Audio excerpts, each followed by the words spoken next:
So is this the episode where we discover and reveal the mysteries of light, space, and time? Exactly. I'm glad you're prepared for that. Yes, I have no notes. This is totally unscripted. I love it. Hello, friends. My name is Blue Mitchell. And I'm Michael Kirchhoff. And these are the Diffusion tapes.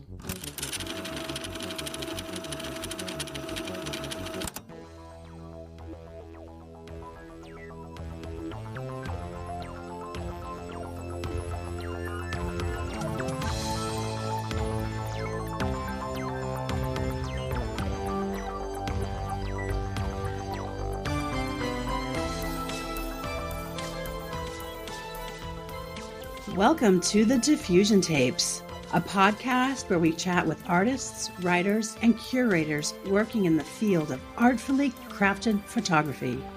Produced and hosted by Blue Mitchell, publisher of Diffusion Annual and founder of 112 Publishing. Co-hosted by Michael Kirchhoff, editor-in-chief at Analog Forever magazine and founder of Catalyst Interviews. In these conversations, we chat with folks whose fascinating work and intriguing life path arouse the senses. And we're inviting you into the conversation.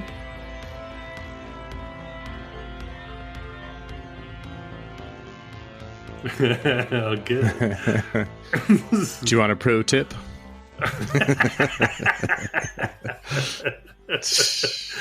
Definitely.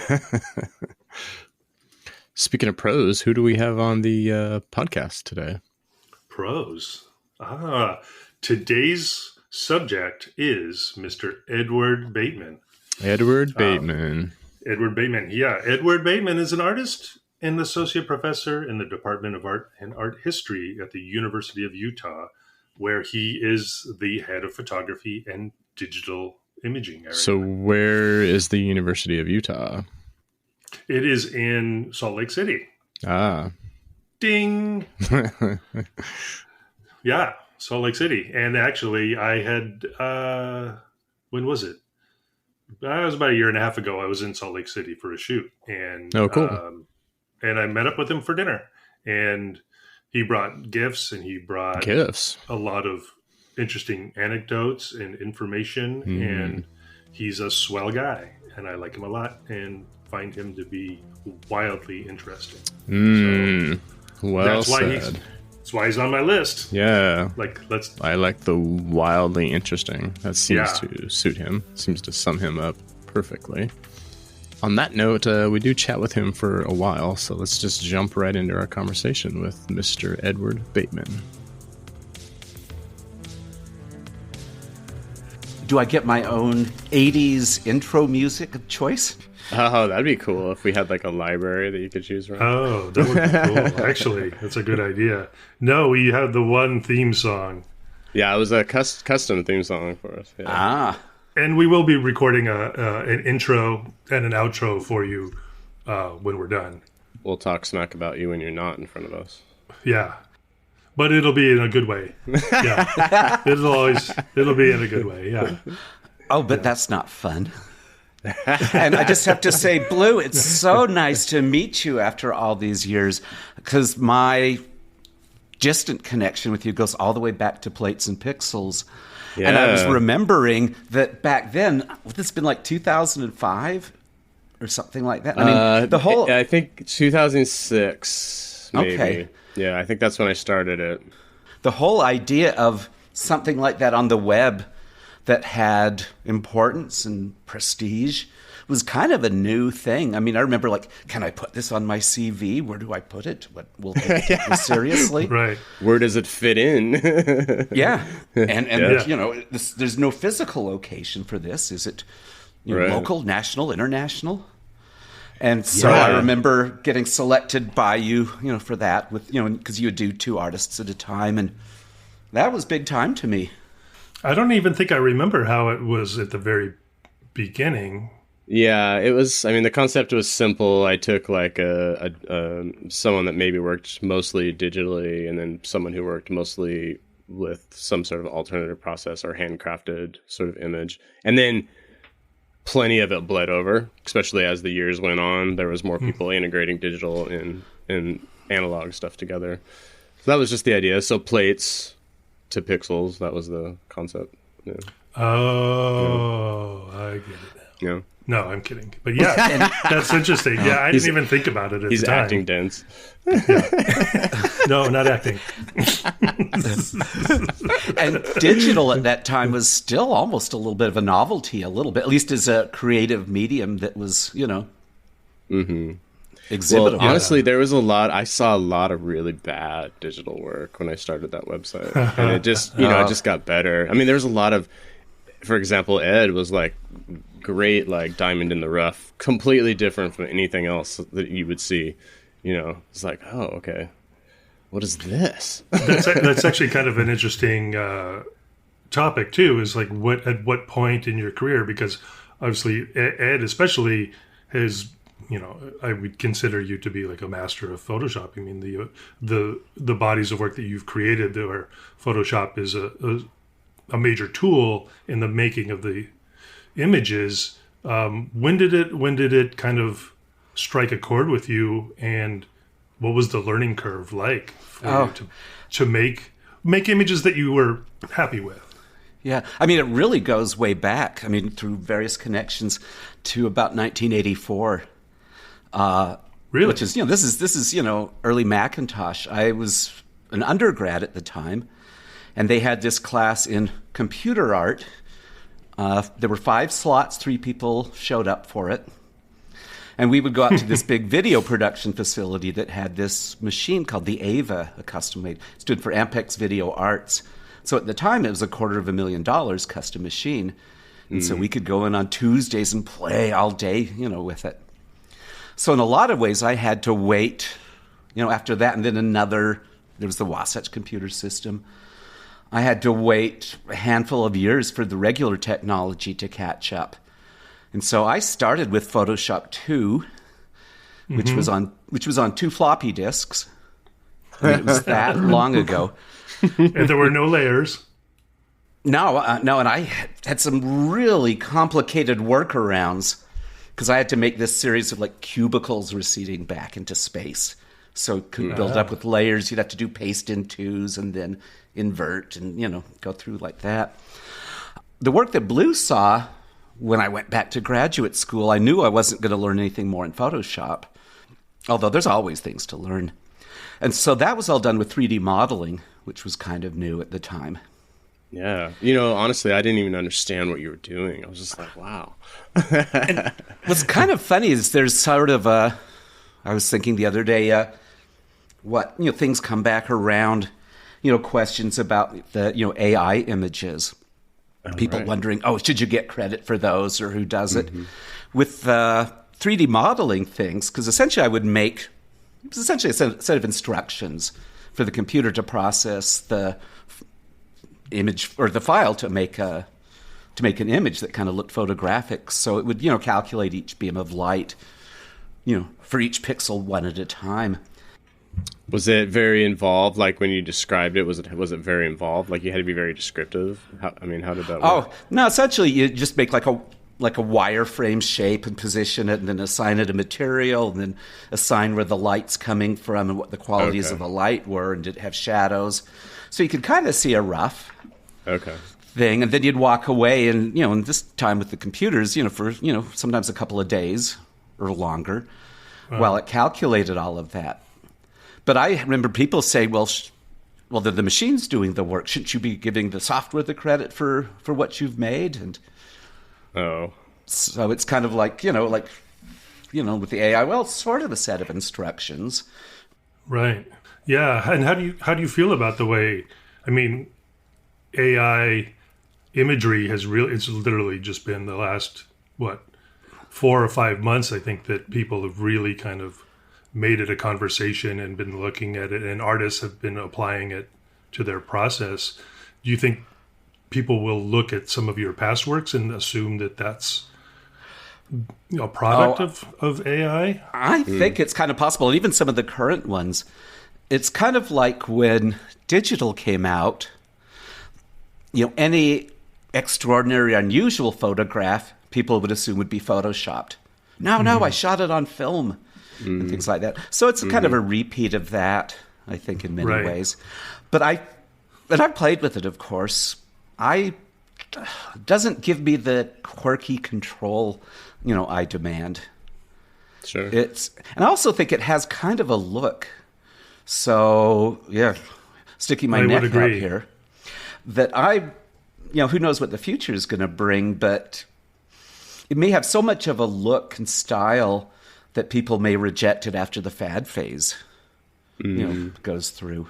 Yeah, sure. I have a feeling it's going to.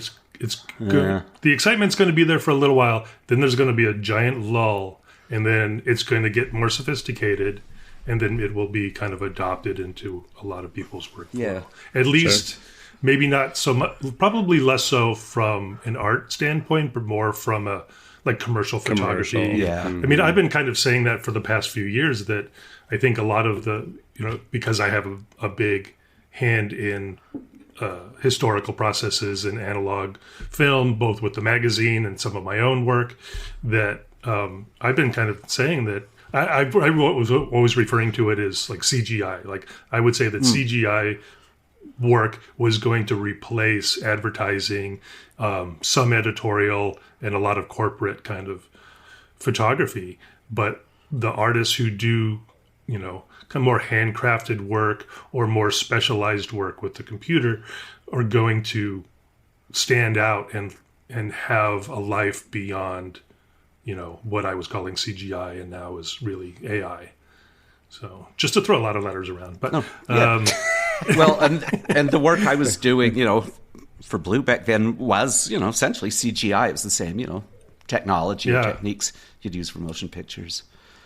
Yeah, and do you think that people were taking you less seriously because a lot of your art was created with computer as opposed to traditional processes or film, or even it's Photoshop heavy and a lot of it, and it's at that time it was people would just assume that that's what you were doing, and I just know that when I really started getting into the fine art world a little bit more, there seemed to be kind of a distrust of people who were creating their artwork with computers and making digital prints, at least from a collector standpoint.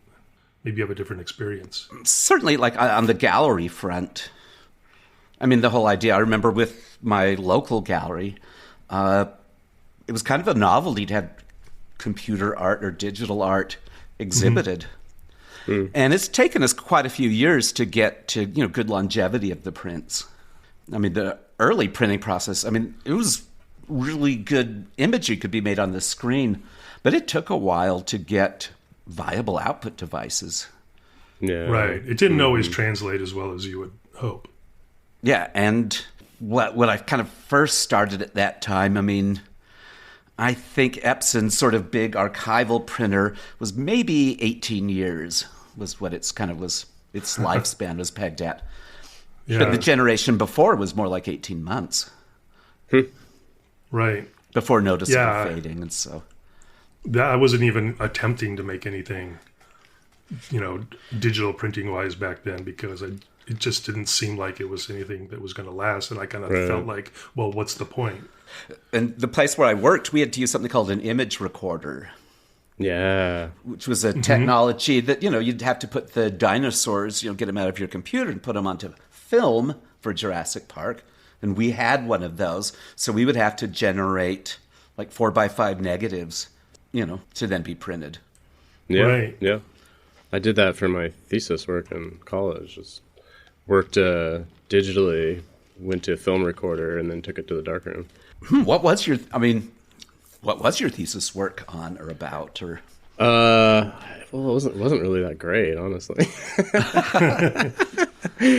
But at the time, yeah, it felt good at the time. But I was mostly focusing on kind of the core of what kind of got me into photography. It was approaching artwork with sort of that through the child's eyes, and that that excitement you get with that, as an artist creating something, you get that excitement that you do when you're a kid discovering something. So I kind of just blended those two worlds so that was kind of the concept of it. But a lot of it was based on, art history and mixing. I really was interested in mixing the mediums. So I would shoot analog, scan it, digitally manipulate it, and then go back to analog and go to the darkroom and then print, tone.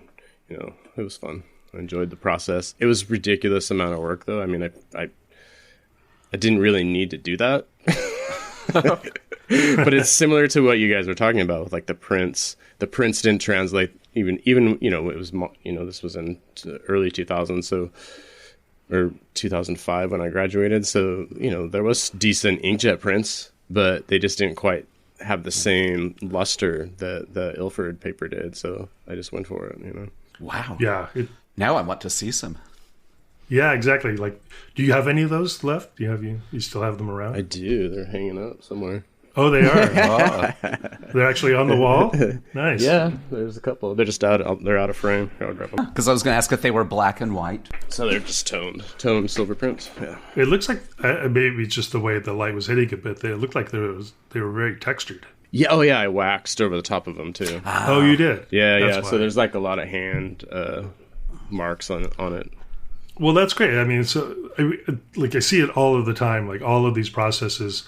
Not all of the work. A lot of the work is it's a hybrid process. Like everybody's just treating, everything as it should be, as a tool, right? Like some of the people are making platinum prints, but they can now make them much larger than they used to. But because of the digital ability to make digital negatives at a much greater size, you can now make platinum prints in more of a kind of a immersive size that you couldn't, they're wildly expensive to make. As long as you can afford it, right?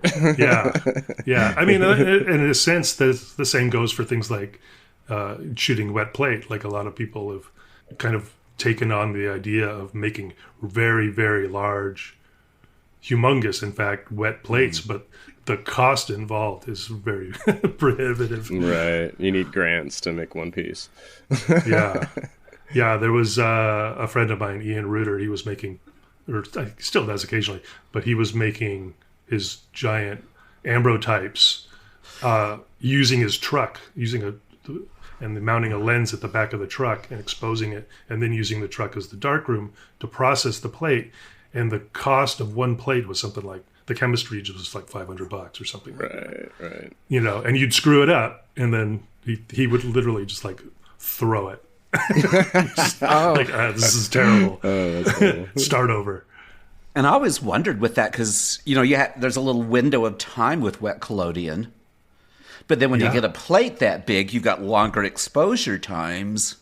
Yep. Navigating that, I don't know how those people back to Watkins, manage that.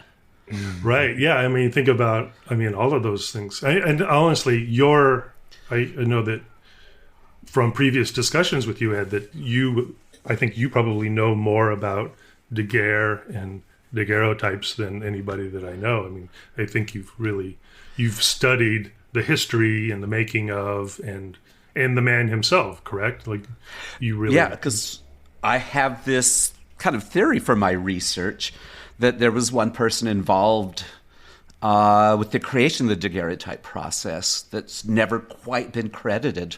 It's almost like this little mystery show in a lot of ways. And that's one of my things, because I've got a sabbatical this semester that I'm hoping to try to research a little bit more. So you're working on it right now? In spare moments, in between other things. His name is, if I can get it right, I've got a note here, but Alphonse Eugène Hubert. Looks like Hubert. Oh, okay. But there's a couple interesting things, and I know more about him than I ever thought. Like, he got married and then 6 months later had a kid. Speedy. But a premature announcement, in fact, even to find his kind of death date, really took some digging. There's various sources, but I found, a French burial record. But about 5 years before the daguerreotype process was announced in 1839, a premature announcement was published in a newspaper, because that's how people communicated things. And so this person, Hubert, who was trained as an architect, wrote a response, maybe like 6 months later, that said, I don't think you're as far along on this as you say you are. I've been playing with this process and I kind of know some of the challenges of it. In fact, I'm half tempted to, print my own announcement of my discovery of this process. Huh? And so Daguerre hired the guy to be his assistant. And what's kind of interesting is we don't know exactly when it happened, but I'm thinking this was right around the time, or maybe soon after, that the silver or the mercury came into the process. Mm-hmm. What's kind of interesting is that the mercury fuming, the only story we have about that is considered pretty much fictional. More legend than truth. Oh, a bottle of mercury had fallen over and found it.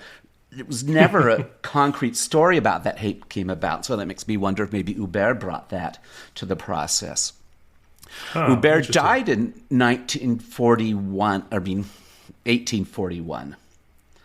Among his, stuff he had were I think 14 boxes of daguerreotypes.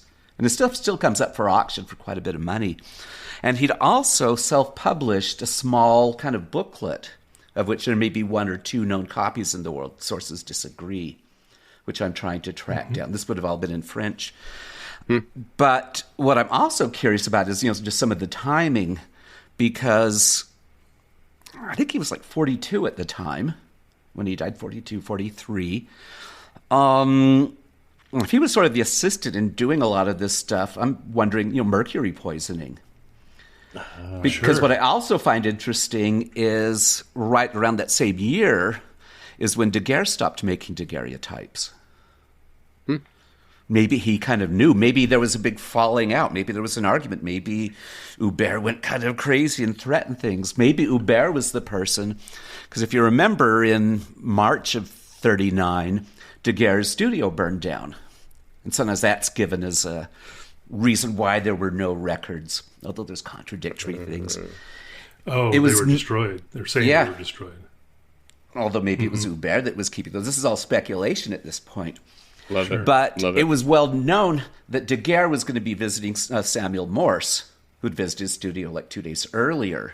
And one report says that, Daguerre came back, on the bus. Because they had buses then. Gets off, sees the place ablaze, goes running up, runs in, grabs some stuff, and then locks the door when he leaves. And this was a contemporary account. Why would you lock the door, if your place is burning down? There's also one contemporary account said, the neighbors had kind of gone in and were, so proud of all the stuff they'd rescued from his home. I almost wonder if maybe Hubert was involved on, either deliberately or criminally on, torching the place, because it's broadly agreed that the insurance money was worth more to Daguerre than the space. And he needed the money for the insurance, essentially. Right.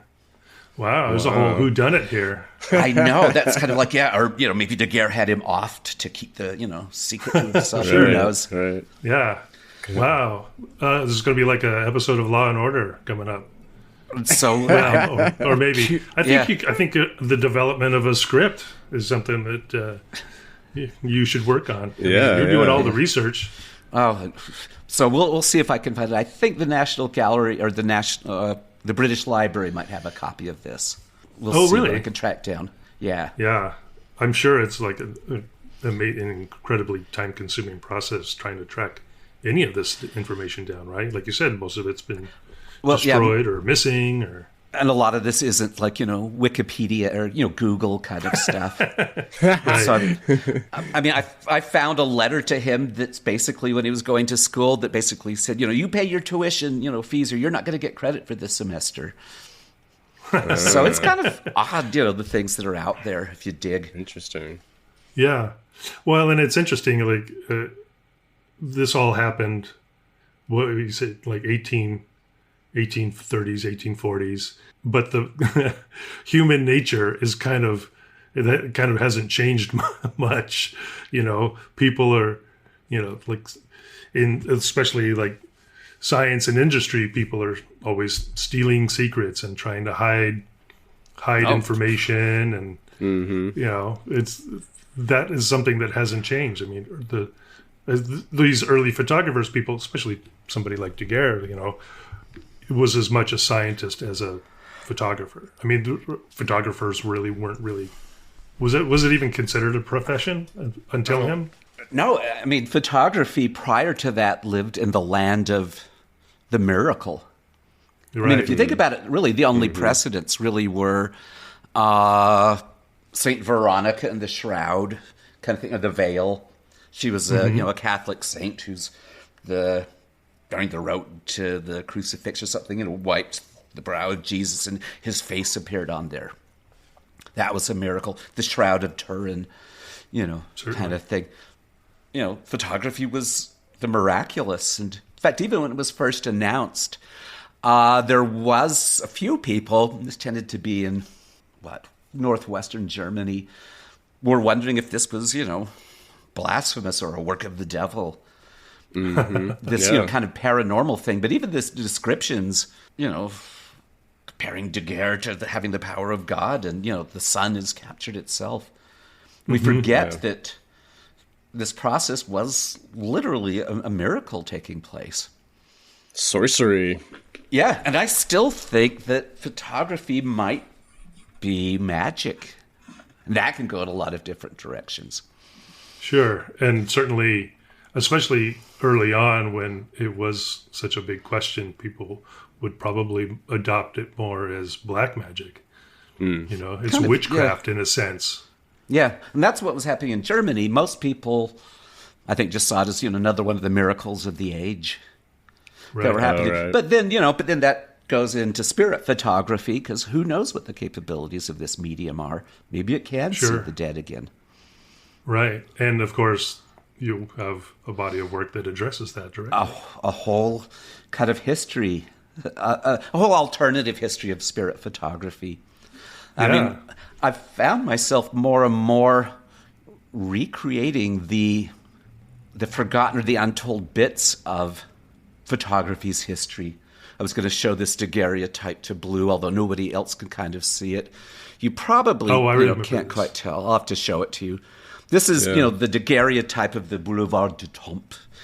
But this one had an anomalously short exposure time.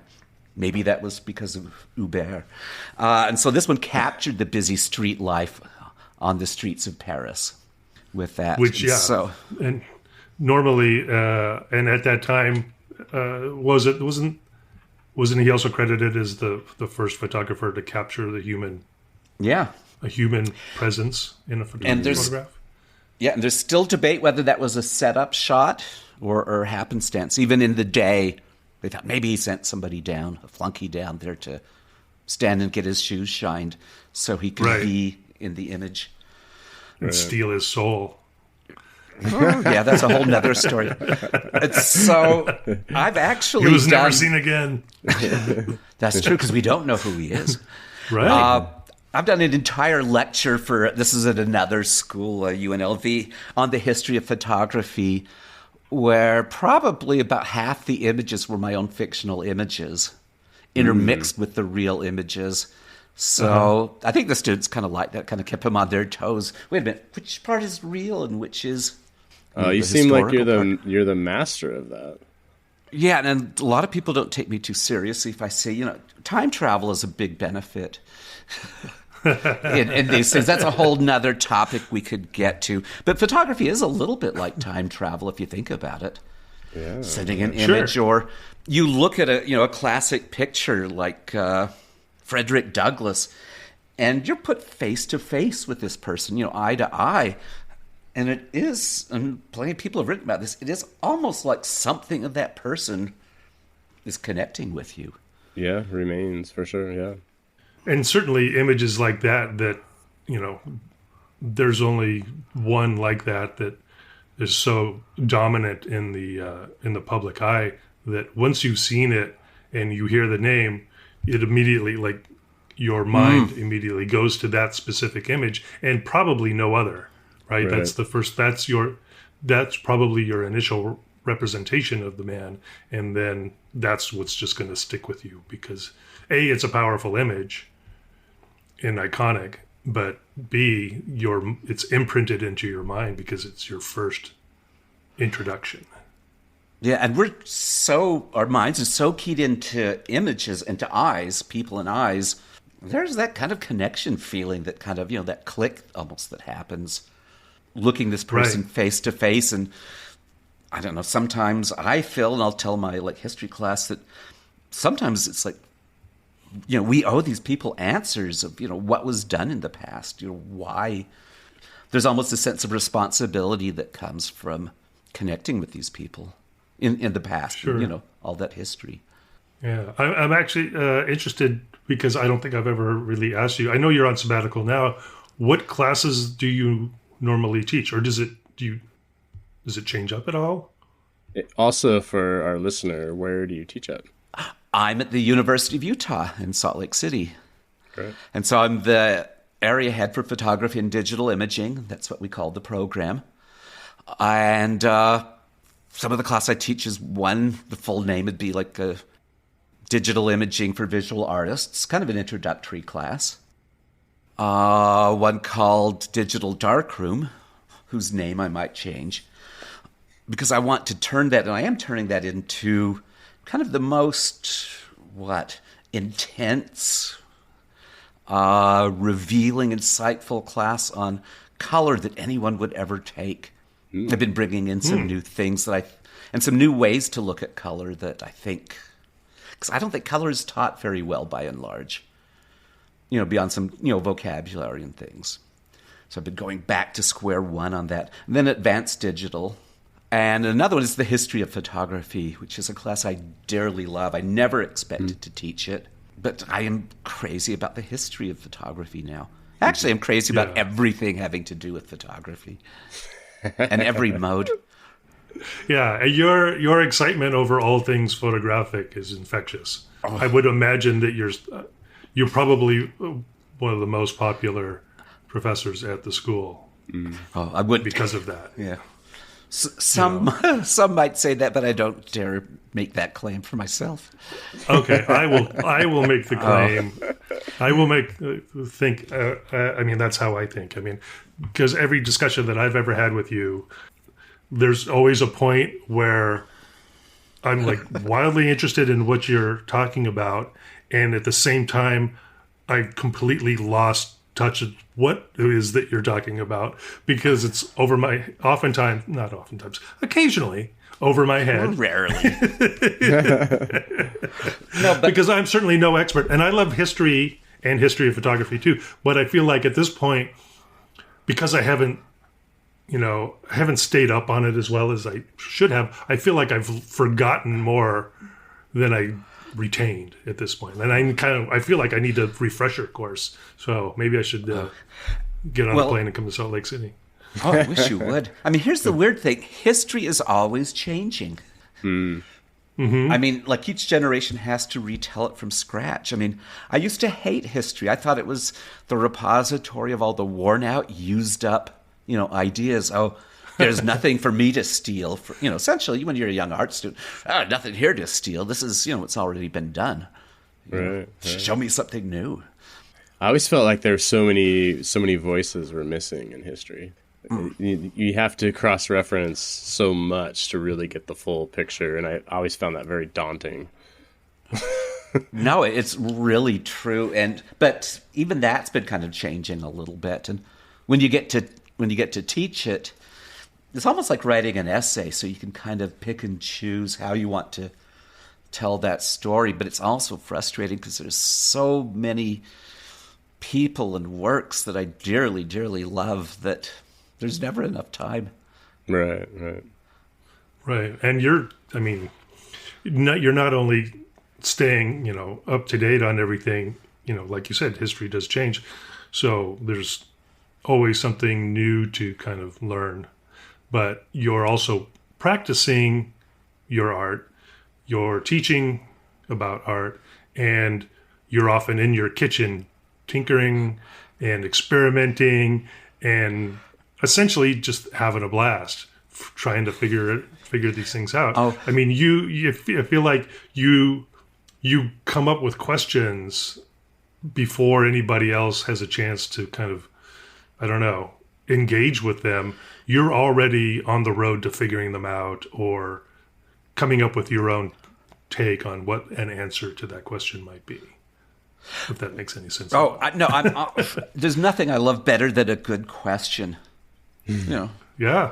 I mean, the answers may be, variable, but a good question is what really gets me thinking. And that's why, during COVID, I became a landscape photographer, something I had no interest, no desire of in the past, because I had nothing to add. There was nothing new I could do to this, to this genre or this, world. Lots of amazing people. So I kind of recreated it by getting the geographical data on the internet, creating my own mountains with my 3D printer on the kitchen counter over there.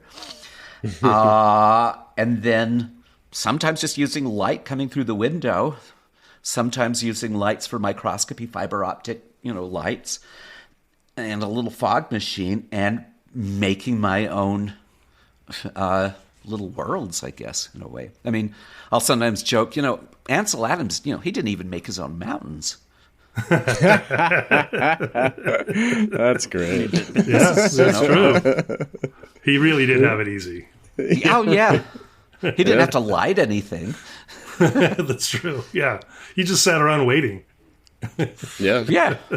Oh, how kind of tough is that? The fisherman's approach, just sat around and waited. The fisherman of photography, that Ansel guy. So I kind of figured out, and in some ways I almost want to make the photographs that are impossible, the ones that shouldn't exist. Mm-hmm. And I was thinking the other day, because I was thinking about, is photography a form of magic? And so I kind of ran through all these little possibilities and connections, because its grounding was in the miraculous. Why with these amazing, tools and things, why would I want to make, the mundane when I could make, what had never been seen before, essentially? It probably all goes back to childhood, though. Oh, really? I mean, there's one thing I remember you mentioning before. I can't remember if it was a previous discussion or an interview. Your interest in UFOs and extraterrestrials and making your own, or faking your own photographs, which I actually did for a short time as well. I mean, that was exactly it. I mean, here's what was amazing about, you'd have these flying saucer pictures. You'd go to the library, you'd get a book. The best part was like the 9 pictures, and sometimes they even say with 12 pictures, ! And you would look at those, and I remember spending hours, because if I look far enough, can I figure out the secret of how to make my own anti-gravity device, or are these even real? I remember showing them to a girl in 4th grade, and her saying, that's just a hat thrown up, something like that. But that's kind of what I think is interesting about the nature of photography, and maybe the photographs I really like, is they give you all this information, huge amounts of information, but they also tease you. They hold back never enough to know the whole story. So I've got this flying saucer, or is it? And I think every good photograph has, or not every good, but certainly many have this, teasing quality of withholding information, leaving room for what's in your mind, never telling you, the full story, although in some ways they're as close to truth as we can get with anything. It's hard to think of anything more true than a photograph, but also that's what makes them the best liars, I guess. Yeah. Right, they can be equally as deceptive, right? Oh, definitely. Well, that's trickster or magic, right? Yeah. And something I wanted to ask you two, because you two both do a lot of portfolio reviews and things. Mm-hmm. Do both of you have enough confidence in your aesthetic knowledge and taste and discernment that it's easy, or do you have a little yardstick? Because Blue might know a little bit about this. I mean, part of it in my mind is, the term I've used is, speed bumps. Something that'll slow me down long enough to pull me into the work. Mm-hmm. And that's kind of, some of that mystery kind of thing. But how do you, do you have the confidence in your aesthetic, eye and taste to be able to make that easier? Do you have things in your mind, or because I always get a little bit of insecurity when having to, review things. Sure. Is this just my opinion or what? No, I think it's totally legit. In fact, I feel like when I first started doing portfolio reviews, I felt I had imposter syndrome for sure. Because I didn't, I had no idea. I mean, I think Michael and I have talked about this before, is the benefit that we have is we're photographers. So in a lot of these portfolio reviews, there's people who aren't necessarily photographers, or they don't know the craft as much. They're not as hands-on with the craft. They may know a lot of history, or they may come from more of an academic side, or they may be more about, current topics, social issues. But being a photographer seems to actually help quite a bit, because even if I don't care for somebody's work, I can at least look at the merits of it as a photograph. I can also talk about process, and I can talk about their intention, artistic intention, or, so there's a lot of avenues that I think help, because oftentimes I see work that doesn't work for me. Like I'm not interested in it. I wouldn't really use it for anything. I wouldn't promote it, but I can still talk about it, right? So I think that's important. I'm not a historian either, so I love talking to people who are more about the history of it. I'm more of a more abstract historian. Oh, I like that term. Yeah. But yeah, what about you, Michael? I mean, I definitely, like you said, we've talked about it before, and I definitely feel the same way. And in fact, we were both just reviewing portfolios online for Los Angeles Center of Photography just this last week. And one of the things that it kind of dawned on me, both then and the previous reviews I had done, there are times where I'll initially look at work, or sometimes you'll get to see it in advance, especially if it's online. Sometimes they'll send you a PDF in advance, and you kind of have, some advanced visuals of what it is they're working on. And sometimes there's an artist statement, sometimes there's not. So you get varying degrees of information going in. Sometimes when that happens, I'll look at the work or I'll read the statement, and I'll just be like, I don't have anything. I don't think I have anything to add. I don't think, unfortunately, I have anything particularly positive to say. But then when the review starts and we start the conversation, I do find myself, it's almost like I've kind of talked myself into not necessarily liking the work, but understanding it a little bit more. And in the give and take of the conversation, things will start to dawn on me a little bit more. And then at that point, I just start giving my own observations, and that alone is often more than enough for the reviewee to get something out of that. I've been in photography for like close to 35 years now. I cannot ever think about referring to myself as an expert or a guru, or what a lot of people will do in the description of themselves. I always just say I'm extremely curious about the work. So I always have questions, or I will develop questions in the course of the conversation. I get as much out of doing the reviews as I would hope the other person does. I definitely walk away from all of them, I think, better educated. So maybe I'm just getting better at it. But I don't feel like I don't know that I had imposter syndrome, but I was definitely a lot more insecure about it initially. But I'm kind of that way about everything, really. Oh. I'm podcasting now, and I'm still like, I don't think I'm doing a very good job. That's really, really good to hear. I mean, I really appreciate hearing that. And I actually had somebody ask me if I was teaching. What do you teach? Like, what are you teaching? Are you doing workshops? I'm like, I don't teach anything. I don't know that I have a hard time seeing myself in that role, because I feel like I don't have enough to give. I don't know why, but again, maybe that's just Michael, you just have to teach things that you know a lot about.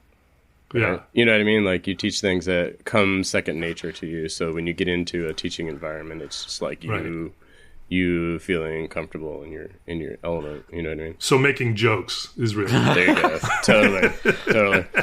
Not taking things as seriously as I probably should. We could do a class on that. I think we should.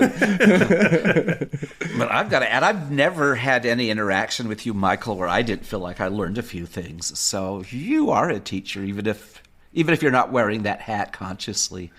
Oh, okay. Well, that's good. I mean, that's good to hear. And I think that's kind of a little bit of what you're doing during the portfolio reviews. You are acting, like a teacher or mentor. And I've got one sort of follow-up with that kind of this theme. I have a lot of what I call, ed theories, where I kind of plug in a lot of ideas and kind of have these little theories that I know may or may not change in the future. And I kind of use that as little yardsticks in my head. But I've found that when I see really, really amazing work, because sometimes you see a work that just blows you away. It blasts away all of those theories. It's almost beyond total understanding. It just is. I mean, do you have that experience? Like, this is, awesome, and really it's going to be beyond any of my words to communicate. Oh, yeah. I specifically, when I met you. Oh, really? Oh, no. No, really. I mean, I think the more that I've talked to you, the more I've looked at your work. That's what's funny that you even asked this question, because I think the first person that I can think of is you. Oh, and I know that that's fact because I do, like you said, you've learned things from me. I've definitely learned things from you, and in seeing your work and both the depth and the breadth of what it is you've created over time with not just individual bodies of work, but an overall aesthetic that covers both your art making, I think, and your teaching, because I think that they're very interwoven. But they're images that intrigue me, delight me, and oftentimes will make me laugh to a certain degree because not because they're funny, but they're almost like because I know how they're made, to at least to a certain degree. But the fact that you got from point A to point B and came up with this idea that I kind of think, well, this is brilliant in more ways than one. So, I'm not trying to embarrass you or anything, but I mean, you're definitely, I'm unworthy. Yeah, I mean, you're one of those people where I've seen the work and I'm like, this is never going to leave my head. Oh. Sure. Yeah, that makes sense. When did you guys meet and how did you meet? Oh, okay. So continue with the love fest for sure. Well, just for a minute. But let's throw some love to the way of Ann Kelly, who we both dearly love. Ann Kelly is responsible for that. Okay. Gallery director at Photo Eye, and our very good friend. Yeah. Good. Yeah, it was actually I was thinking about that earlier, and it wasn't really even that long ago. It was just it was during the pandemic, but one of the events here in Los Angeles was Photo LA. And they had moved everything online, right? They developed this website, and there was like a chat option.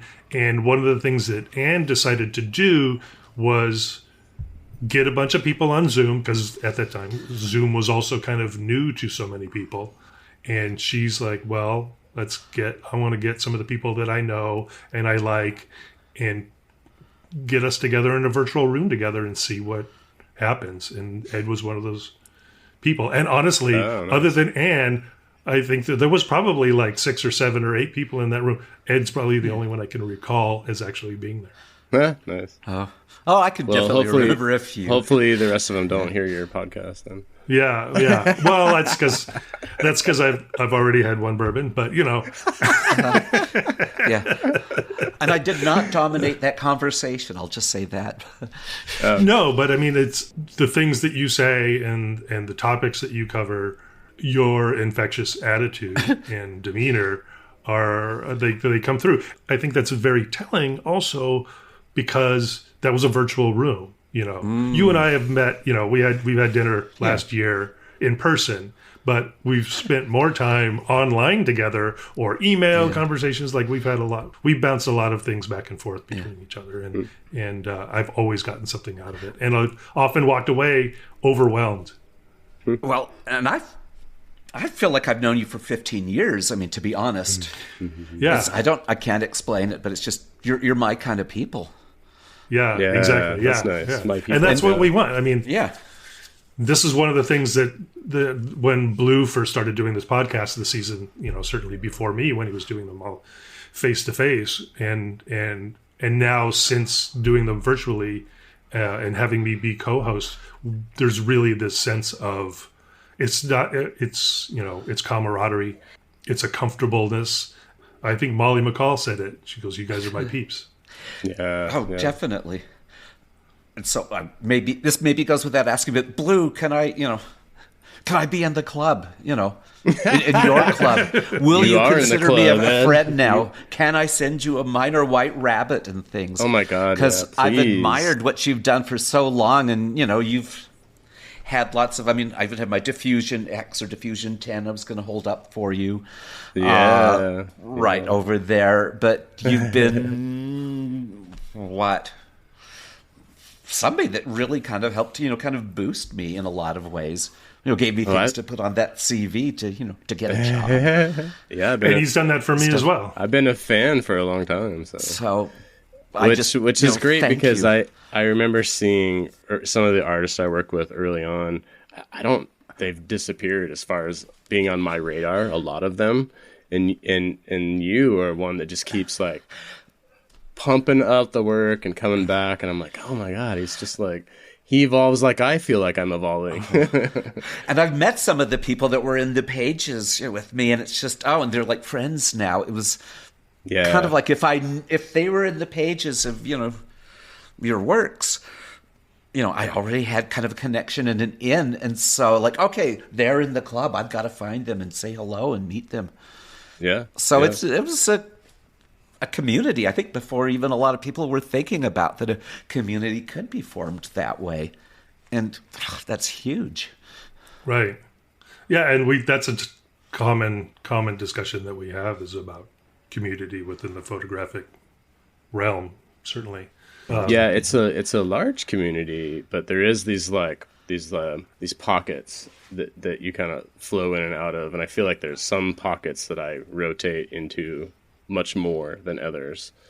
Photography is such a big thing, but I always come back to the same kind of people. I'm like, these are still my people over here in this corner.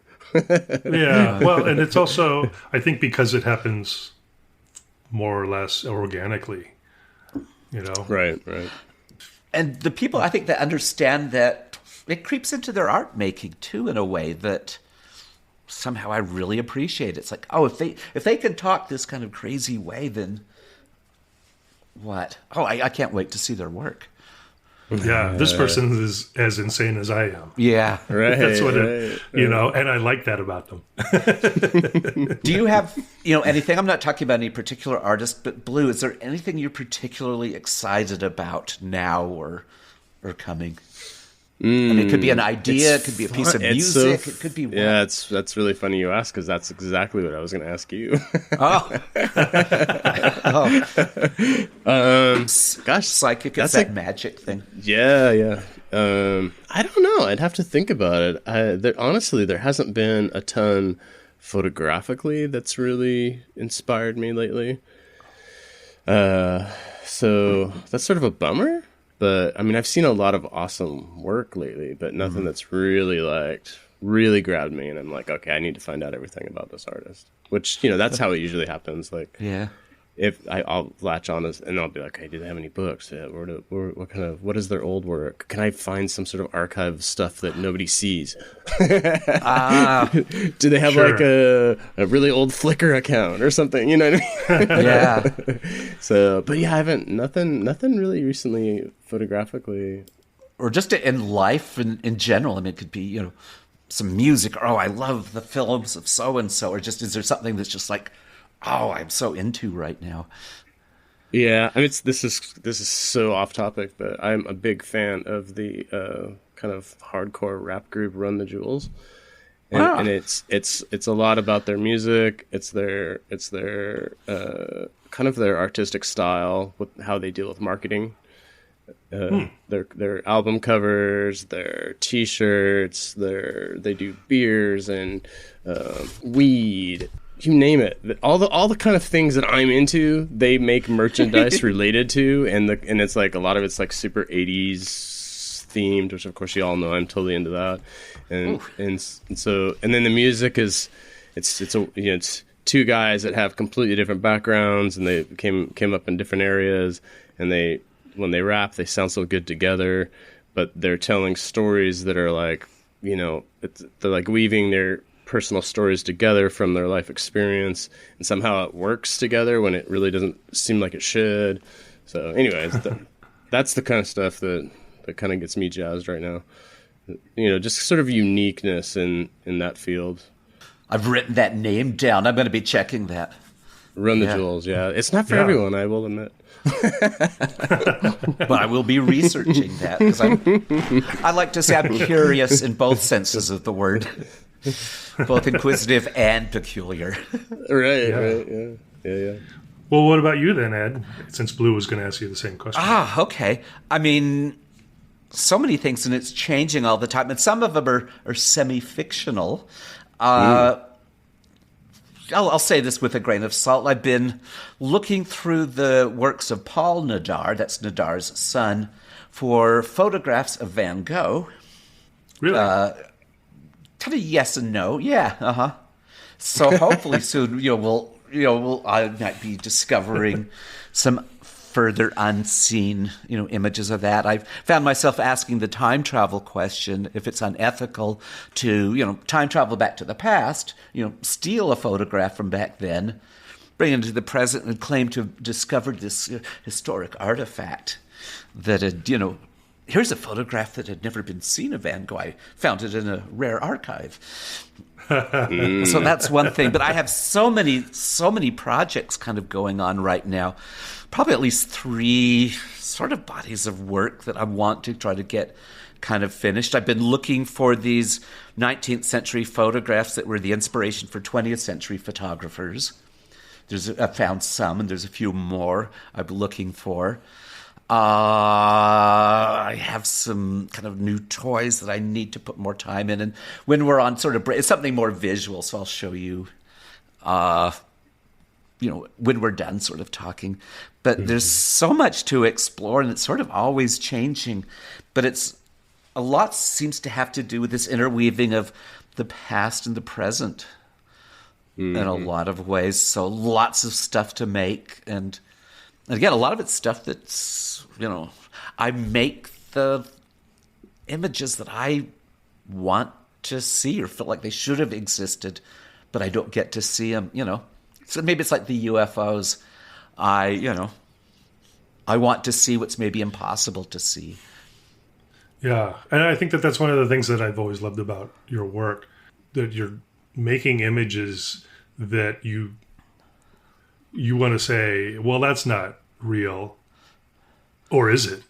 There's that kind of a quality to it. Like, there's no way that this isn't accurate. But wait a second, but maybe it is. Like, and usually there's something that he found or came up with that nobody knew about. And in some ways, history is sort of like that already. I mean, we're kind of used to it, but it's amazing, what's out there. And I think we often forget that this is amazing that we can see some of these things. And in some things it makes sense that, well, why shouldn't this exist? Sure. And it reminds me of when I was a kid that my father got me hooked on was Ripley's Believe It or Not. Yeah.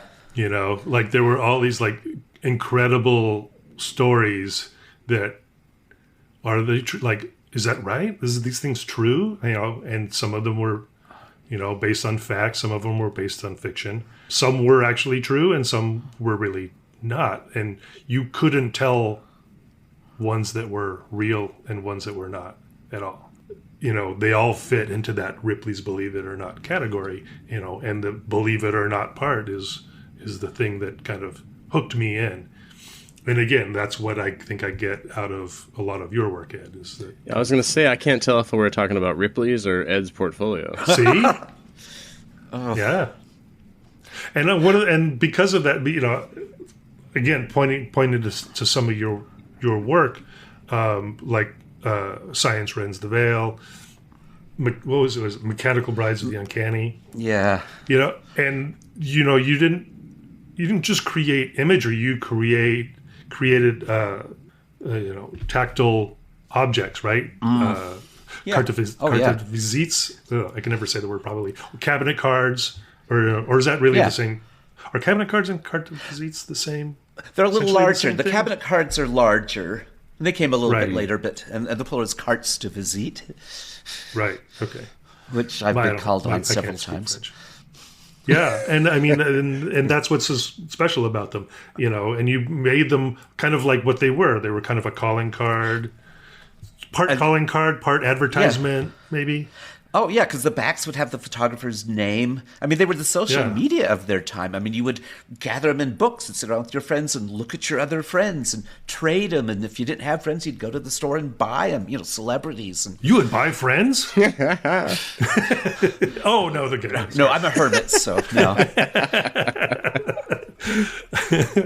Yeah. No, I mean, that's what I really think.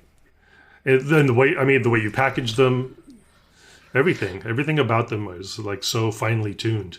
Yeah, very much so. Some of it's just come from trying to understand that era in a way. I mean, can I put cyanotype material in a 4x5, and how many weeks do I have to leave it to make an image? Or can I make daguerreotypes? I mean, this is something I've actually tried with silver plates and chemicals that would have been in a medicine cabinet in the 1970s. Kind of thing. And, it's like, I'm getting a bit of an image. This is so amazing. Another body of work that you made that's completely different from anything else because it's cameraless. Lightless, yeah. Well, it's the stored light in leaves. I mean, with the idea that, leaves gather sunlight and store it in their structures. And it's really started with the question, and partially because I know photochemistry enough, I thought there was a shot. Can I take these leaves, put them in the, against photographic, analog, silver-based, light-sensitive photographic paper. Can I do this in the darkroom, leave them in the dark for, who knows at first, weeks? Let them sit there for maybe the light to leak out and expose the paper. Then can I remove the leaves and then develop them as though they had been exposed to light? And will images be produced? And that's exactly what happened. It took a while to find that window.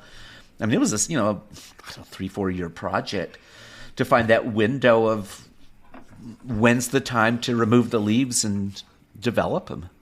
And it just still amazes me that can take place. Yeah, that's what I got out of it too.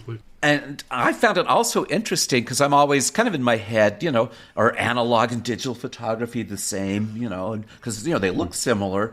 This is a process that you could never do, digitally.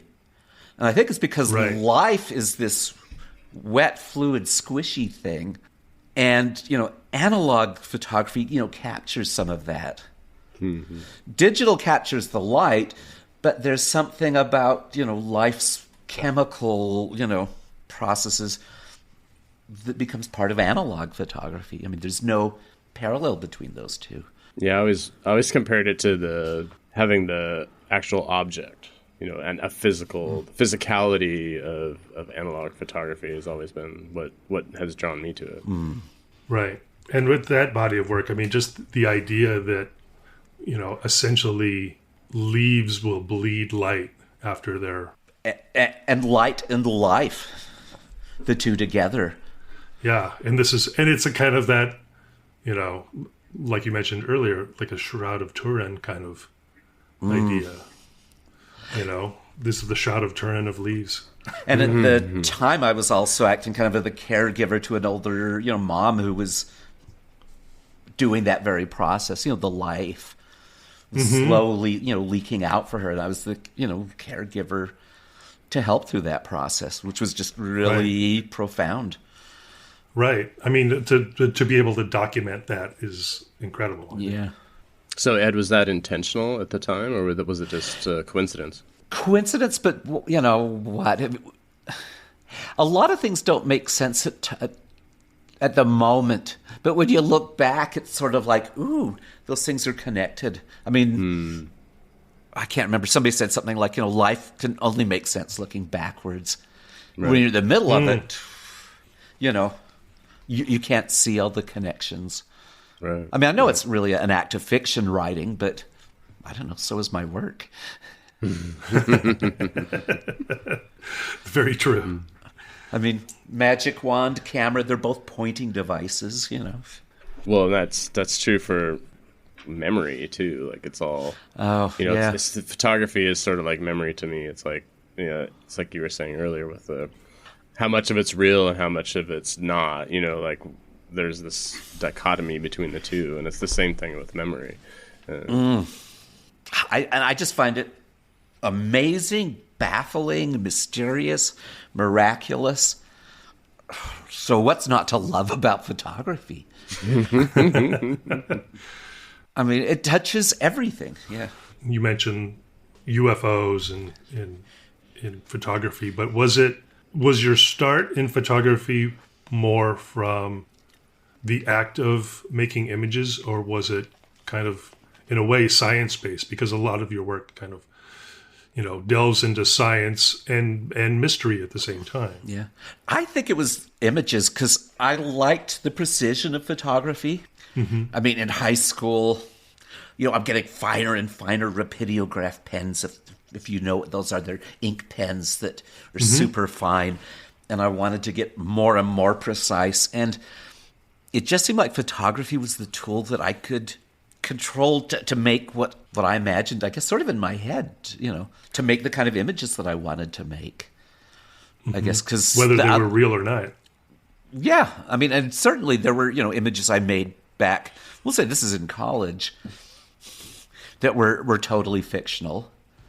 Mm-hmm. And I was not supposed to be making images like that at that time. I probably, you know, I think the expectation was more along the lines of be more like Gary Winogrand or something like that. Right. You know, even though, you know, people were doing stuff like that, certainly like in New York, it hadn't really coalesced into the kind of, I don't want to say, the postmodern mess with things. You know, anything's fair game to play with, you know, vibe. Although I certainly heard it in music. Oh, sure.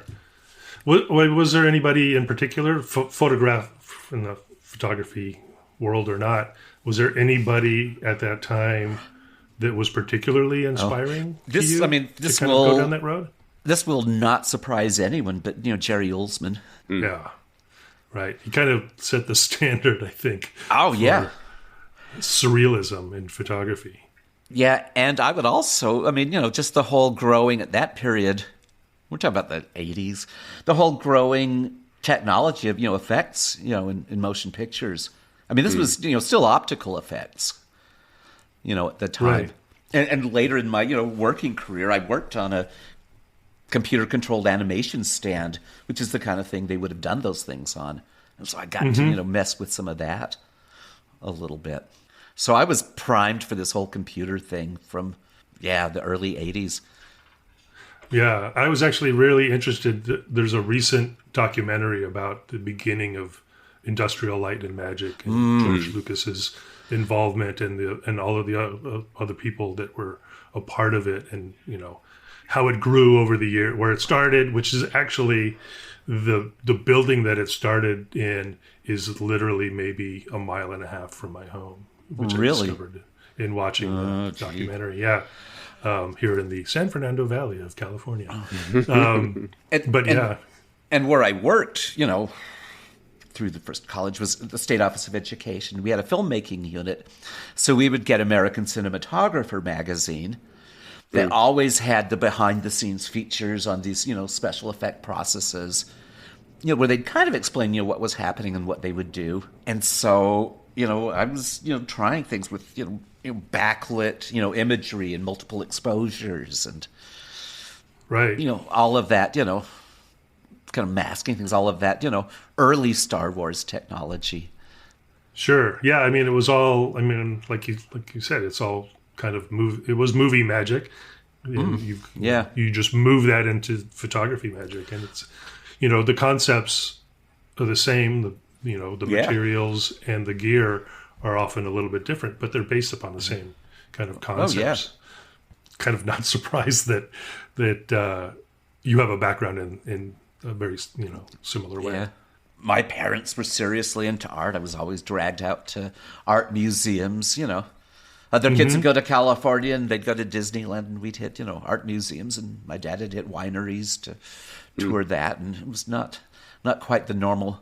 Although my dad had almost all of his work was non-representational abstract, and so maybe that's why I wanted to make images. So your dad was a painter? He wasn't really. I mean, he had a lot of art ability, but he was more of a collector by that point. And interesting. Appreciator and stuff. So, nice. Well, then of course that goes back to your love of the history behind it all. Like you said, maybe that wasn't what you were thinking of early on, but you've become a huge fan of history, and maybe that was the seed early on that you rejected in your rebellious youth. Well, I remember being taken at age 5 or 6 to this, one of the main galleries in my city, and my dad knew the person who ran it, who was also an artist, and taken back behind and seeing the work he was making and going home and making my own. And so it's been interesting to go full circle from being a child visiting this gallery to now showing work in this gallery. This is Phillips Gallery in Salt Lake. Oh, okay. Nice full circle. Yeah. That's great. It's fantastic. Yeah. Well, right? Going home and getting my paints out, the masking tape for this sort of hard-edged op art stuff, and making my kind of thing, and then my dad taking it and showing the artist. And oh, that's cool. Yeah. What about your mom? What does she do? She was kind of, I'll say, an English major type. So she was kind of definitely more literary, certainly appreciated art things, but hers would be more towards the music. Okay. My dad was kind of the visual artist person. My mom was certainly the music. She would play, on the piano, Chopin, all of those things. And so, yeah, just huge influence, that way. Go ahead. Where did you grow up at? Yeah. It was, in Salt Lake City, where I still am. Oh, okay. It was interesting. My parents would never give me an allowance or anything like that. As my dad would say, "Why should I give you money for doing things you should be doing anyway?" But if it was, books, particularly if they had some, merit, and art supplies, they were really quite generous. That I could almost get out of them. I need a number 2 sable brush. Well, okay, Yeah. Oh, that's interesting. I was kind of the same way with Polaroid film. Oh. My dad bought an early Polaroid SX70 camera, and I got hooked on that thing. And same thing, like I think I got an allowance, but it was just like it was like that. It might as well have been nothing. But if I asked for film, or if I would just kind of take the film, really, this is what would happen. Where'd all the film go? Yeah, somehow get replenished. I don't know. It got used up somehow. But yeah, I could get film out of my folks, especially my father.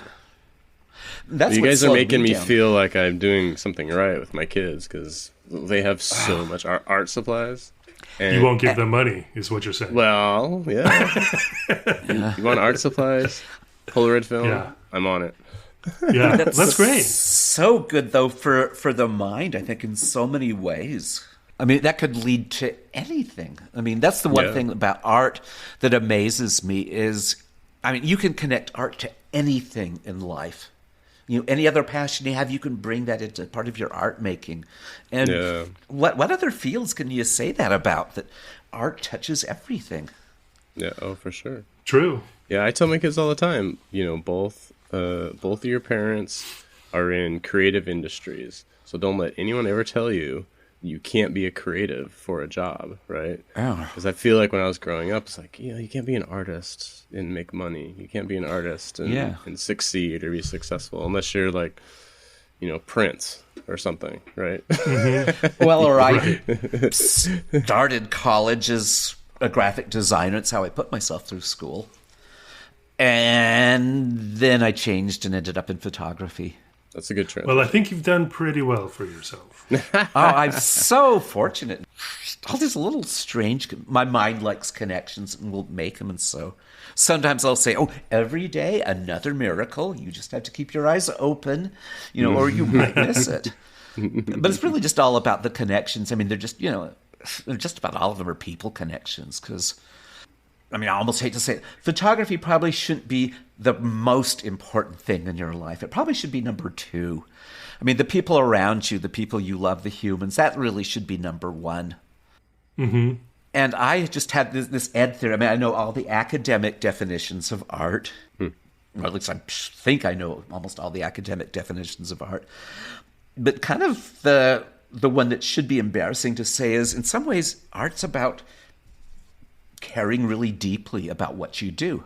There's no point to art if you don't really care about all of that. And I just have this Ed theory that if I can put that kind of attention into choosing a specific color, tweaking a color, why shouldn't I put that same care, value into the people around me, which are much more important than any, color choice. That's kind of one of my art theories. I like your theory, Ed. I enjoy it. That is good. Although there are people out there that I like less than something like the color green. But that's just me. And there are a few, and a few artists out every there. Rule. Yeah. And a few artists out there who probably do prefer the color green to many people. Yeah. Yeah. That's great. Reason, yeah. That's classic. Oh, and one last thing I wanted to say, because it's like, will he never shut up? The 80s song for my introduction, not that you're going to use it, the one I would have chosen had I been asked, was, see if any of you have heard of it, Very, Very Hungry is the song. It's by Brian Eno and David Byrne. Oh, yeah. From My Life in the Bush of Ghosts. Yep, that's a great album. It wasn't on the original album. It would fit, but I had a 12-inch EP of it from the day, which I still have. And nice. It's just like, I think that would be the one that I would choose. Well, if I can figure out how to get the rights for it, so that's always the problem and all of that. So I'm not expecting it, but I just had to see if any of you had heard of that album. I could find a knockoff of it at least. Yeah, I bet that'd be hard. Yeah, but that would be great. Do you know the album, either of you? I know Life the in album. the Bush of Ghosts? Yeah. Oh, yeah. I don't know that I've ever listened to it. Now I'm going to have to. Yeah, it's a great album. I've heard of it, yes, but I have not. Yeah, it was 1984. It was like nothing that I'd ever heard before. It felt like music that had fallen from another planet, quite literally. This was, before sampling, and all the lyrics are coming from found sources. Unidentified Exorcist, New York City, 1983, Tibetan, something singers. One that they had to take off the album for a while because it was, monks chanting the Quran. Oh. Kind of. Well, there's still monks on there, right? There's certainly, there's definitely ones, unidentified radio preacher. Yeah. Unidentified, talk show host, smooth politician. Yeah, I thought that. I discovered it years, like 10 years after it was released, and it was just like, and I was blown away then, Yeah, I got it the month it came out. That's great. So, it still sounds kind of wild. Yeah, so, we should use that, and it'll be great. And then people will say, the Diffusion tapes were great, and then Brian Eno sued the shit out of Blue. Yeah. That was it. It ended. Dude, David Byrne, he's an artist. He'd understand. Oh, yeah. Yeah, exactly. Did I do okay? Oh, great, Ed. Thanks so much for doing this. This is great, yeah. More than okay.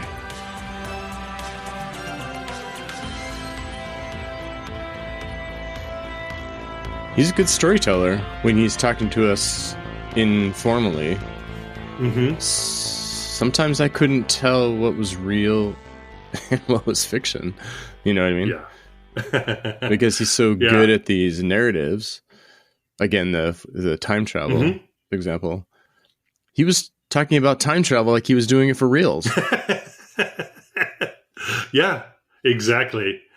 Yeah. And that's what's interesting. Like, so not only does he talk like that, like a lot of his work dives into the same scenarios, right? Like a lot of his work, you're like, well, this is not real. And then you look at it more and you're like, right? This isn't real, right? Right. But if you ask him about it, then you're definitely not sure, because he like you said, like weaves the story and you're like, okay, oh my God, this guy did go back in time and he knows stuff that nobody else knows. Yeah. And what's funny, it's almost believable, especially when you're talking about his artwork. Yeah. I mean, the concepts behind the artwork, the idea of time travel is perfect because you see both past and future in the work. Mm-hmm. Like authentically. Correct. Yeah. And that's the thing is, like you said, like we don't know if it's real or not, but at the same time, it's always something that you're like, I kind of want this to be real. Right. You're like, this is historical in nature. And I think it's actually a better history than the real history. So it's like, again, it's wildly interesting. That's it. All right. That's his subhead. Wildly interesting. Wildly interesting. Yes. Edward Bateman. Wildly interesting. I like it. I'm sure there's worse things you could be called. Yeah. Oh, for sure. Yeah. Honestly. And it's also for me, especially in talking about Ed, after the fact, after we've had this conversation, because he has these interesting stories and because you start to question what's real and what's not, what's actual history and what's not. I don't know. Like it gets confusing. You start, you find yourself not necessarily believing, but wanting to believe that this is what it is. Yeah. Mm-hmm. His curious mind always kind of comes through in the end. Right. Yeah. And it's definitely represented in everything that he does. And everything like I can imagine, because he's always photographing in his kitchen. Yeah. His kitchen, and making photographs a lot these days. And I want to see his kitchen. Like, that's your studio. I want to see what does that like. Yeah, me too. Right. Like, I made a pie earlier, and now I made Yosemite. So that's it. Yeah, love it. Well, thank you, Edward Bateman, for coming on the Diffusion Tapes with Michael and I and sharing your stories. Until next time, listeners, talk to you soon.